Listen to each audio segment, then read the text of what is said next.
mesdemoiselles et messieurs, amis internautes et amis des médias qui nous prennent en relais, merci pour votre fidélité à ce programme. Je rappelle que vous écoutez cette émission de débat politique sur les antennes de Habari Tanganyika.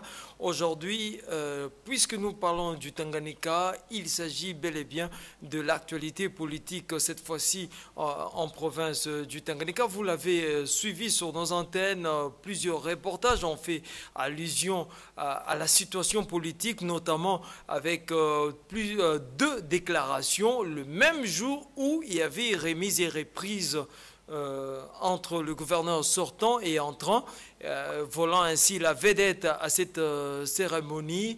Les déclarations d'une frange des députés se déclarant ou insistant qu'ils sont de la majorité, la nouvelle majorité parlementaire au niveau provincial, ainsi que le bureau de ceux, disons entre guillemets, le bureau sortant.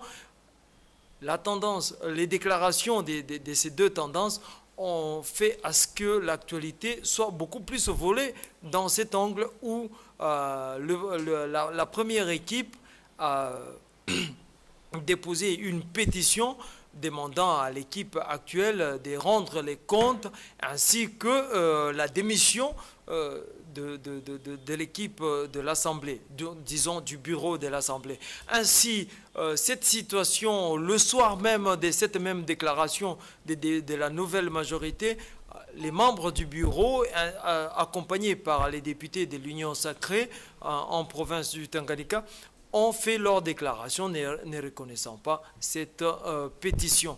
Ainsi, dans cette situation, nous nous trouvons dans une situation très ambiguë. Et pour comprendre l'actualité en province et tout ce qui se passe, tout ce qui se trame, nous avons sur notre plateau un avisé de la politique en province, quelqu'un qui maîtrise très bien les rouages de la politique ici chez nous, Maître Kalindé. Merci d'avoir accepté notre invitation et bienvenue dans cette émission. Bonjour. Maître Kalindé, d'entrée des jeux, vous avez suivi les différentes déclarations, notamment de nos amis de la nouvelle majorité, ceux qui sont en majorité du FCC, et aussi les membres du bureau qui n'ont pas reconnu cette pétition. Quelle lecture faites-vous de cette situation? Oui, en fait, nous ne sommes pas surpris de ce qui se passe en province actuellement. Qu'est-ce qui se passe en province? Il y a d'une part l'élection du gouverneur, d'autre part il y a cette pétition contre le bureau de l'Assemblée, éventuellement aussi la formation du gouvernement provincial. Le problème de la pétition au niveau de l'Assemblée provinciale n'est pas une surprise parce que depuis un certain temps, on en parlait déjà dans toutes les cuisines politiques. Il y avait cette idée que voilà, il y a un groupe de députés qui allait faire tomber le bureau de l'Assemblée. Mais pour reculer un peu, il faut comprendre que ce bureau-là est venu remplacer l'ancien bureau à la suite de la chute du premier gouverneur Zoé. Eh bien, vous allez comprendre que les gens qui avaient soutenu le premier gouverneur, donc la classe politique, à savoir les FCC, avait été évincé par une certaine majorité qui s'était créée, qu'on a appelée Union sacrée. Voilà, tous ces troubles ont amené à ce que l'on puisse former un nouveau bureau. Et aujourd'hui, qu'il y a élection de notre gouverneur, eh bien, on sent que les anciens députés, les anciens du FCC, s'ils sont encore du FCC, en guise de vengeance, pour moi je dis c'est en guise de vengeance, ils ont tout fait pour démontrer qu'ils ont la majorité. C'est pour ça qu'ils ont introduit cette pétition. Et au jour où nous parlons, il y a cet imbroglio, dans la mesure où il y a les uns qui n'acceptent pas la déchéance de ce bureau, qui la trouvent illégale, et les autres ne jurent que par cette déchéance qui a été l'installation du nouveau bureau de l'Assemblée provinciale. Et d'autre part, vous avez la décision du ministre de l'Intérieur, du premier vice-ministre de l'Intérieur, M. Asselo, qui a suspendu toute activité au sein de l'hémicycle. Voilà au moins les genres de questions. D'accord. Pour en arriver à ce stade, je tiens à rappeler à nos amis qui nous suivent à l'instant que le ministre national en charge des questions intérieures et sécuritaires a décidé, a pris à l'aube des élections des gouverneurs dans les provinces, à savoir les 14 provinces concernées, a pris une décision où l'on ne devait pas déchoir les membres du bureau des assemblées. Pour lui, la raison évoquée serait la facilitation d'une installation rapide de nouvelles équipes dirigeantes en province. Nous parlons de l'exécutif.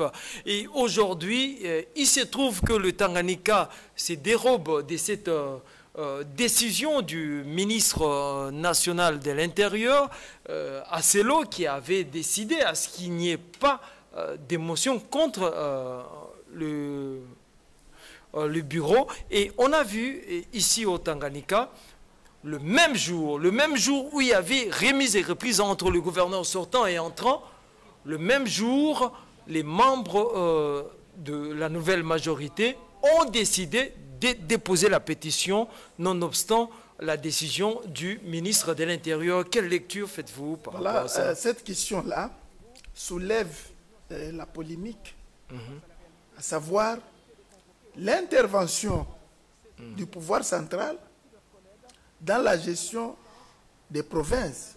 Cela ne lui est pas reconnu. On se pose la question au jour d'aujourd'hui, est-ce que le ministre de l'Intérieur a-t-il compétence de disposer sur le déroulement de l'Assemblée provinciale? Du point de vue de la sécurité, lorsqu'il y a un problème de sécurité qui se pose au niveau de l'institution, au niveau des bâtiments, vous comprenez que le ministre de l'Intérieur peut prendre des dispositions pour empêcher qu'il y ait l'insécurité. Ça, c'est dans le cadre de ses attributions. Mais dans notre pays, nous avons remarqué que le ministre de l'Intérieur profite de cet aspect de sécurité pour faire les règlements politiques. Vous avez la décision qu'il prend, il dit qu'il est interdit de faire déchoir les bureaux parce que nous devons garder la stabilité des institutions. Alors, il y a un groupe de députés qui disent que non. Eux, ils sont élus par le peuple. Eh bien, l'exercice parlementaire n'est pas subordonné à une volonté politique d'une institution ou d'un individu. Il y a le problème de la séparation des pouvoirs. Voilà les genres de questions auxquelles nous assistons aujourd'hui. C'est ça qui justifie. Maître, vous êtes un chevronné de la question. Pensez-vous vraiment que M. Daniel Asselo est allé outre ses prérogatives? Ce que je dis, quand il prend la décision de suspendre toute activité au niveau de l'Assemblée parce qu'il y a eu trouble, M. Asselo a raison de prendre une décision parce qu'il faut qu'il y ait de l'ordre. Est-ce que M. Asselo est-il compétent pour demander aux députés de ne pas faire des motions? Pour moi, je dis, M. Asselo n'est pas compétent. Il ne peut pas imposer une ligne de conduite aux élus. Là, je dis non. Alors, nous disons aussi, au jour d'aujourd'hui, la pétition est faite. Du point de vue forme, la pétition est faite, elle est déposée. Malheureusement, les conditions sont telles que la plénière n'arrive pas à se tenir. Un groupe de députés va dans un hôtel en se fondant sur l'article 7, du règlement intérieur, au motif que lorsque les conditions ne sont pas réunies, eh bien, la plénière, le bureau peut décider que la plénière se tienne dans un autre lieu. La question qu'on se posera, est-ce que la première plénière qui sont allés tenir en dehors de la salle plénière, est-ce le bureau qui a décidé? Où est-elle cette décision-là? Parce que dans l'administration, c'est le principe de l'écrit. Est-ce qu'il y a une décision du bureau? Ce sont ces genres de questions. Mais au fait, au jour d'aujourd'hui, ce bureau-là, du moins l'administration, le directeur de l'administration au niveau de la province convoque la réunion, il y a un bureau d'âge et finalement, au jour d'aujourd'hui, il y a le bureau définitif qui est installé. Entre-temps, il y a une décision qui empêche quiconque à pouvoir faire des manifestations, des activités au niveau de l'hémicycle provincial. Ce qui fait que le nouveau bureau installé n'est pas en mesure de fonctionner. Entre-temps, l'ancien bureau, ou le bureau qui jusque-là était installé, est invité à Kinshasa. Comme du reste, le bureau d'âge qui était installé, mais le bureau d'âge n'est pas parti. On se pose la question, quelle est la situation qui va suivre? À mon avis, je dis, comme il y a déjà une décision prise au niveau de la plénière de l'Assemblée, à savoir installer notre bureau, nous avons maintenant affaire à deux bureaux. Il y a deux cas de figure. Soit le bureau déchu se plie, accepte et les choses évoluent. Deuxième cas de figure, le bureau déchu n'accepte pas cette déchéance. À ce moment-là, il y a bras de fer. S'il n'accepte pas cette déchéance, eh bien, il ignore la décision prise par leurs collègues, eh bien, ils saisissent la justice. Ici, le Conseil d'État. C'est le Conseil d'État maintenant qui va départager pour savoir quel est le bureau qui est légitime. Bon, maître, dans le cas d'espèce, vous venez d'évoquer l'interpellation des membres de l'ancien bureau, s'il faut ainsi l'appeler, et le bureau d'âge. Mais il s'est fait que dans la réalité, le bureau d'âge n'est pas allé répondre à l'invitation du ministre de l'Intérieur.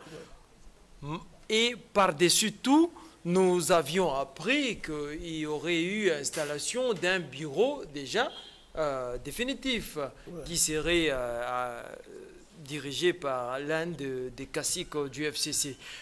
Dans le cas d'espèce, quelle est la procédure à suivre pour le ministre de l'Intérieur au niveau national, où nous avons d'une part une invitation qui a été lancée à l'ancien bureau et d'autre part au bureau d'âge qui n'existait plus pour cette frange-là, parce qu'il y a déjà un bureau qui a été mis en place. Pensez-vous vraiment que ce bureau d'âge qui n'est plus et qu'il y a un autre bureau parallèle à celui-là qui est déjà à Kinshasa, le ministre devra encore rédiger une autre invitation? De toutes les manières, la question est celle de savoir, est-ce que le ministre de l'Intérieur a-t-il compétence de prendre une décision pour sanctionner un député? Non. Vous dites ici que le ministre de l'Intérieur a invité un certain nombre de députés, notamment le bureau d'âge constitué. Oui. Ce dernier se rebelle. Il dit, je n'ai rien à voir avec le ministre de l'Intérieur, moi je poursuis mon travail. Est-ce que la décision prise par ce bureau d'âge peut-elle être annulée par le ministre de l'Intérieur? Non. C'est ce que je dis, qu'actuellement, il n'y a que deux hypothèses. Donc, soit le bureau définitif ça voudra dire que Acelo ne maîtrise pas les rouages et donc Acelo aurait pris des décisions qui ne relèvent pas de ses compétences. Et donc, à ce sujet, donc, nous dirons que Acelo est allé outre ses Je ne dis pas forcément qu'il n'a pas respecté ses compétences. Ouais. Quand il prend la décision de suspendre les activités au niveau de l'Assemblée provinciale... Mais s'il prend une décision, ça voudra dire que la loi lui reconnaît. S'il prend une décision parce qu'il y a un problème de sécurité qui se pose dans une institution, il est complètement compétent. Maintenant, sur le fonctionnement interne de l'Assemblée provinciale, est-ce que le ministre de l'Intérieur est-il compétent? Non, il n'est pas du tout. C'est pourquoi je dis, et je le certifie, qu'aujourd'hui où nous parlons, il n'y a que deux hypothèses. Soit il y a un bureau des deux protagonistes qui acceptent de céder, soit la justice qui puisse départager les parties. D'après vous, quelle serait la raison qui aurait poussé le ministre national de l'Intérieur à prendre une décision d'inviter les deux tendances? C'est parce qu'il y a eu les deux autres que nous avons vus, les députés se sont échangés de coups. Bon, entre-temps, nous disons, ce n'est pas un élément nouveau, hein, même dans les assemblées provinciales, dans les assemblées nationales des pays plus avancés que le nôtre, tels que la France et l'Italie, les gens se battent. Aujourd'hui, à la Mongala, on voit les députés qui se sont battus. En fait, ce sont des choses qui arrivent au niveau de l'Assemblée provinciale. Donc, si Acelo a pris la décision, je l'encourage, effectivement, parce qu'il y avait des ordres. À un moment donné, il fallait s'arrêter et mettre de l'ordre. Je crois que vous lui reconnaissez ce pouvoir de mettre de l'ordre quand il y a ça ne va pas. Moi, je voudrais qu'on aille un peu plus vite parce que le temps nous imparti ne nous permet pas d'aller plus loin. Il ne nous reste, on me fait signe à la réalisation qu'il ne nous reste que très peu de minutes et notamment 2 ou 3 minutes. Voilà, je voudrais juste savoir avec vous, cette situation va favoriser à l'exécutif actuel de mettre sur pied un gouvernement provincial? De toutes les manières, le gouvernement ne dépend pas, du moins directement, avec ce qui se passe à l'Assemblée. Il y a un gouverneur qui est là, la maman gouverneur, je salue. Elle va former son gouvernement. Il faudrait maintenant que maman gouverneur présente son gouvernement au niveau de l'Assemblée, son plan d'action. Mais si l'Assemblée ne fonctionne pas, eh bien, cela ne peut pas empêcher à Madame Gouverneur de former son gouvernement et de continuer à fonctionner. Parce que les services de l'État doivent fonctionner. Ce sont des institutions tout à fait indépendantes.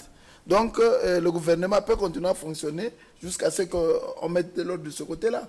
C'est-à-dire que la formation du gouvernement n'est pas conditionnée par l'installation du bureau définitif. Alors, pour chuter avec cette intervention sur nos antennes, en guise de conclusion, pensez-vous vraiment que cette situation impacterait la classe politique? Nous savons que l'UDPS veut se retrouver dans la gestion et tout consort et tout le reste, notamment nos membres du FCC, ceux de l'Union Sacrée. Est-ce que cela impacterait? De toutes les manières, nous sommes dans les jeux politiques. Oui. L'impact sur le plan social, sur le plan de développement. Évidemment, toutes ces turbulences politiques vont avoir nécessairement un impact sur le plan de développement, sur le plan social. Il n'y a rien qui va être fait. En fait, d'ici là, nous allons avoir encore des élections, si les élections en aura.